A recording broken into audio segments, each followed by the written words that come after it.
오늘 소개해드릴 10만원짜리 태블릿으로도 100만원짜리 태블릿이랑 똑같이 사용할 수 있는데 90만원이 아깝지 않으신가요?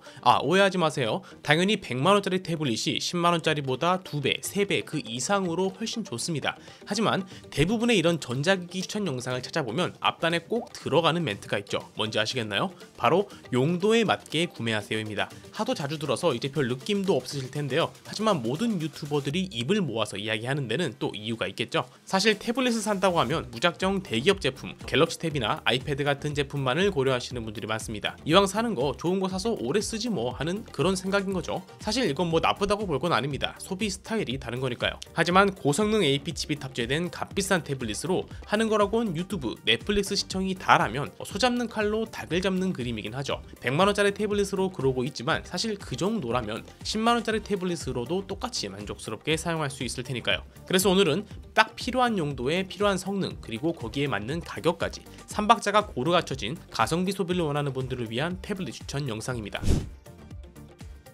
자, 오늘 소개해드릴 제품 중에서 가장 저렴한 제품입니다. 17% 할인 들어가서 무려 14만원대로 가져올 수 있는 정말 저렴한 태블릿인데요. 사실 이 제품의 포인트는 저렴하다가 아닙니다. 여러분, 꽤 최근까지, 아니 현재까지도 가성비 영상 머신 태블릿을 사려고 하면 레노버, 샤오미 같은 중국발 가성비 태블릿이 시장을 다 잡아먹고 있었습니다. 우리나라 대표 브랜드인 삼성에도 보급라 있는 갤럭시 A 시리즈가 그나마 있긴 하지만 아무리 그래도 가격에서는 어쩔 수 없이 밀리기 때문에 중국 브랜드의 태블릿을 많이 사용했죠. 하지만 이 뮤패드 K10 플러스 바로 국산 제품이라는 건데요. 국산 브랜드라는 뜻은 귀찮은 한글화, 반글화 작업 없이 바로 사용할 수 있다는 거겠죠. 그토록 빠려왔던 국내 브랜드의 쓸만한 영상 머신 태블릿인 겁니다. 거의 3,000개에 달하는 리뷰가 소비자들의 뜨거운 반응을 보여주고 있죠.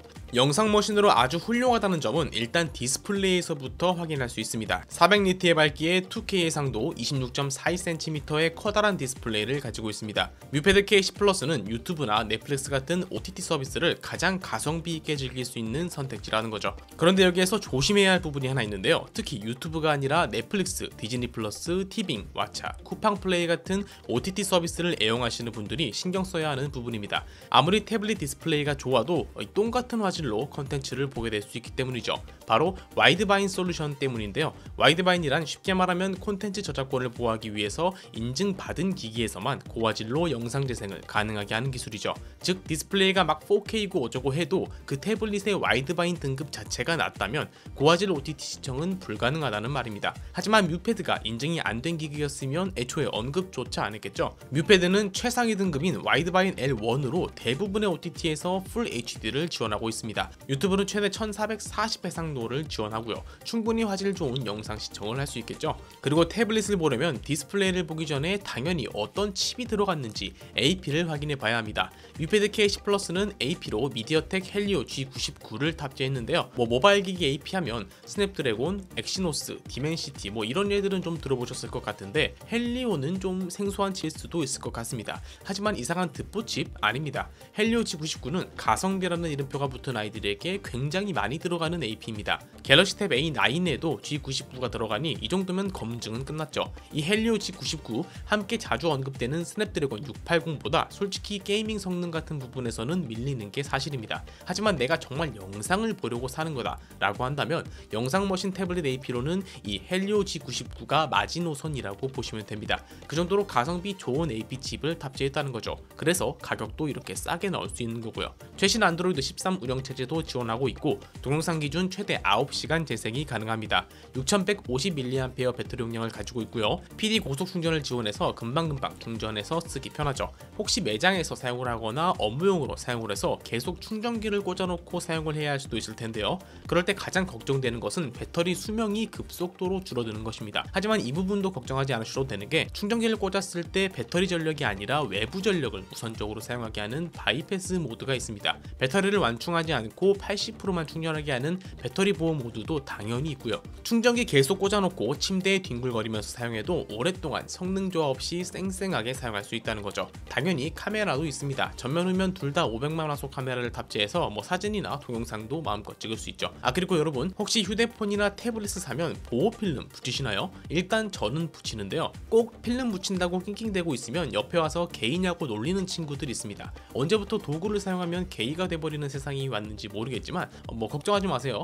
보호 필름이 아예 붙어져서 오니까요, 산짐승들의 게이 라이팅을 겪지 않으셔도 되겠습니다. 뮤패드는 램 4기가와 8기가로 모델이 나눠져 있는데요, 개인적으로는 8기가 모델을 추천드립니다. 자고로 램은 거거 익선인 법이니까요. 저장 용량도 64기가, 128기가 있으니까 개인 사용 용도에 따라서 결정한 뒤에 구매하시면 되겠습니다.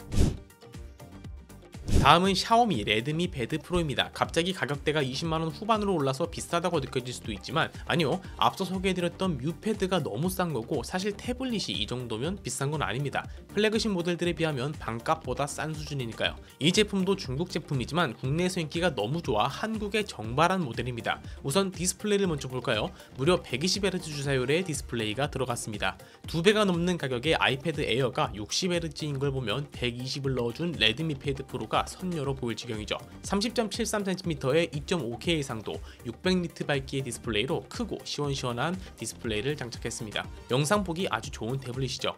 그럼 성능 부분도 한번 볼까요? 헬리오가 가성비가 좋긴 하지만 레드미 패드 프로에는 그보다 더 높은 성능의 퀄컴 스냅드래곤 7S 젠2를 탑재했습니다. 성능표를 비교해보면 확실히 비싼 만큼 성능도 더 챙겨갈 수 있는 레드미 패드 프로입니다. 그렇다고 게임을 돌릴 금태블릿이라는 뜻은 아닙니다. 아무튼 이렇게 좋은 성능과 디스플레이를 제공하지만 20만원대라는 건 가성비라는 말 외에는 설명할 수가 없죠. 그리고 아까 말했듯이 한국 정발한 모델이기 때문에 원래라면 중국 내수용 제품이니 직구로 구매해서 내수로 한글화를 시켰어야 했지만 정발 모델이기 때문에 바로 사용하시면 됩니다. 아주 편리하죠. 와이드바인 L1 등급의 화면 분할까지 야무지게 잘 되는데요, 크기 조절도 가능하고 멀티태스킹이 꽤 훌륭한 태블릿입니다. 800만 화소 카메라 앞뒤로이고요, 화상 줌회의 같은 거 할 때 편하도록 전면 카메라가 가로 정중앙에 위치해 있습니다. 1000mAh 배터리 용량으로 12시간 동영상 재생이 가능하고 대기 모드 시 33.9일 동안이나 길게 사용할 수 있죠. 가성비 있는 중국 태블릿인데 한글화도 필요 없는 똑 부러진 태블릿입니다. 다음은 레노버의 샤오신 패드 프로입니다. 사실 샤오신 패드가 딱 등장했을 때 정말 가성비 태블릿 판을 뒤집어 놨었죠. 지금 소개해드릴 모델은 그 샤오신 패드의 프로 모델입니다. 가격이 거의 2배 이상 올라갔는데요, 과연 성능도 그만큼 좋아졌는지 볼까요? 우선 샤오신 패드 프로에서 가장 눈길을 사로잡는 건 초고사양의 커다란 디스플레이입니다. 정말 영상 시청의 질이 달라지는 걸 느낄 수 있는데요, 거의 30cm에 달하는 12.7인치 대형 화면에 2.9K 이상도 144Hz 주사율을 지원하는 디스플레이입니다. JBL 쿼드 스피커를 장착해서 사운드까지 훌륭한 태블릿인데요, 밤에 방에 불 꺼놓고 거치대에 거치해서 보면 정말 나만의 작은 영화관 완성입니다. 이렇게 좋은 디스플레이로 영상만 보는 건 아쉽겠죠? 그렇다면 게임도 즐길 수 있을까요? 물론입니다. 샤오신 패드 프로에는 미디어텍 디멘시티 8300이 A로 들어갔는데요, 스냅드래곤 7S 젠2랑 비교해보면 대부분의 지표에서 2배 이상 뛰어난 성능을 보여주고 있습니다. 꽤 괜찮은 AP가 들어갔다는 거죠. 그리고 말씀드린 것처럼 144Hz이니 모바일 배그 같은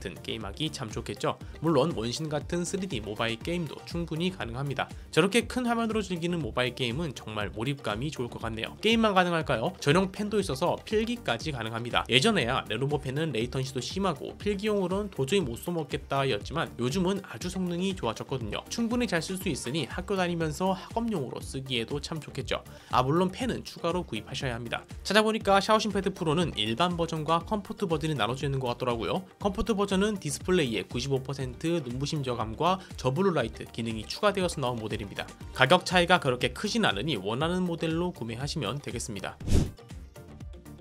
자, 너무 영상 머신 위주로 설명을 드렸죠. 우리 게임 좋아하는 게이머 분들에게도 하나 추천해 드리겠습니다. 사실 가성비 게이밍 태블릿 하면 너무 뻔해져 버렸습니다. 그 정도로 압도적인 강자가 시장을 휘어잡고 있기 때문인데요, 바로 레노버 리전 Y700입니다. 모바일 게임 좋아하는 분들은 무조건 들어봤을 그 모델이죠. 현재 3세대까지 나왔을 만큼 꾸준히 사랑받고 있는 태블릿입니다. 국내 정발도 안 돼서 해외 직구해야 하고 당연히 한글화까지 거쳐야 하는 불편함이 있는데도 불구하고 이렇게 인기가 많다는 건 분명 이유가 있어서겠죠. 일단 대체제가 없습니다. 이 정도 성능을 보여주는 8인치 게이밍 태블릿을 다른 거 사려고 해도 보이지가 않아요. 사실 큰 화면이 영상 볼 때는 당연히 좋습니다. 하지만 들고 뭔가를 해야 할 때는 커다란 화면이 마냥 좋기만 한 건 아니죠. 침대에 누워서 이리저리 만지면서 노는 걸 좋아한다면 사실 어느 정도 손에다 들어오는 크기가 적절합니다. 그런 부분에서는 이 Y700이 아주 훌륭한 사용감을 자랑하죠. 게이밍 성능은 어떨까요? 배그, 원신, 붕괴 등 고성능 3D 게임 아주 잘 돌아갑니다. 퀄컴 스냅드래곤 8 젠3를 탑재했기 때문이죠. 그렇게 훌륭했던 레노버 샤오신 패드 프로에 들어간 디멘시티 8300보다 높은 성능을 자랑하거든요. 거기에 램까지 12기가여서 게임이 잘 안 돌아갈래야 안 돌아갈 수가 없는 그런 스펙입니다. 그런데 사실 단순하게 성능 좋아서 잘 돌아간다 이런 수준이 아닙니다.